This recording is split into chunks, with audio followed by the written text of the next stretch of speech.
Hello guys, welcome back to my channel. This is me Jyoti Ketan and you're watching Arcandy.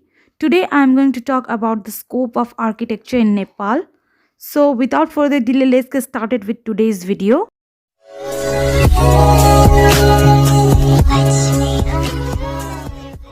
Before jumping onto the scope of the architecture, let's start with what is architecture. Architecture is art with science and it is the art of designing houses, skyscraper, office spaces. It is one of the unique course as it has a combination of culture and design with science and technology. Architecture gives you a lot of or wide variety of the range of scopes and field to choose from. After the earthquake of 2015 in Nepal, it has been compulsory for architects to design buildings.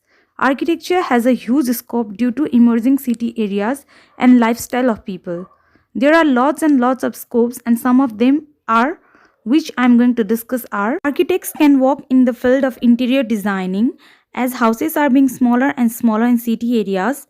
Apartment has become a new trend and people buy flats and for doing the interior of those residential places or you can also do the interior of commercial complexes or places is a good idea for architects and interior designing is such a nice and interesting job to do for architects. Architects can either go for the exterior of the buildings or the interior of the buildings. They both are a good option for them. If you can't get an exterior, you can probably get the interior of a building. So go for it and don't hesitate to do the work. And is a interesting and a very amazing job to do.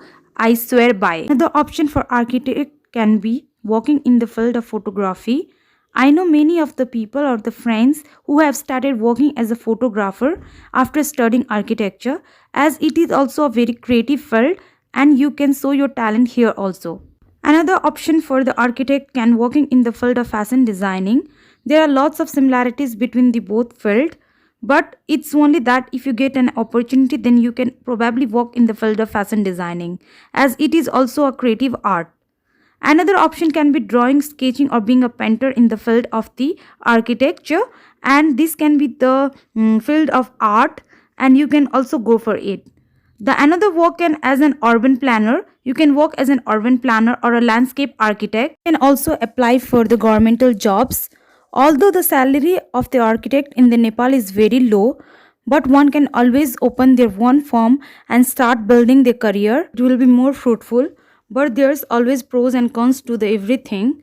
Architecture is a subject that need a lot of patience, but is also a flexible field that doesn't restrict you. I will suggest each and every people who want to join architecture, please do a proper research as it is a program that need a lot and lot of patience and investment of your time and money. Think before joining is better than quitting in the middle. If you are keenly interested and is ready to invest into this field to yourself, then only go for it. I will also suggest those who have passed out architecture and still in confusion, does not know what to do after doing the bachelor's in architecture, then don't rush to study masters before exploring all the field and after that only settle for the best. Architects can also work in the field of construction and can also act as a professor for the colleges and work as a designer in a construction company as well. So guys, this much for today's video. I hope you understand the scope of the architecture in Nepal. So this much for today's video. I will see you in the next video. Until next time, stay tuned to my channel and don't forget to like, share, comment and subscribe to my channel. Please press the bell icon so that you will be notified whenever I upload a video. Thanks for watching. Bye bye.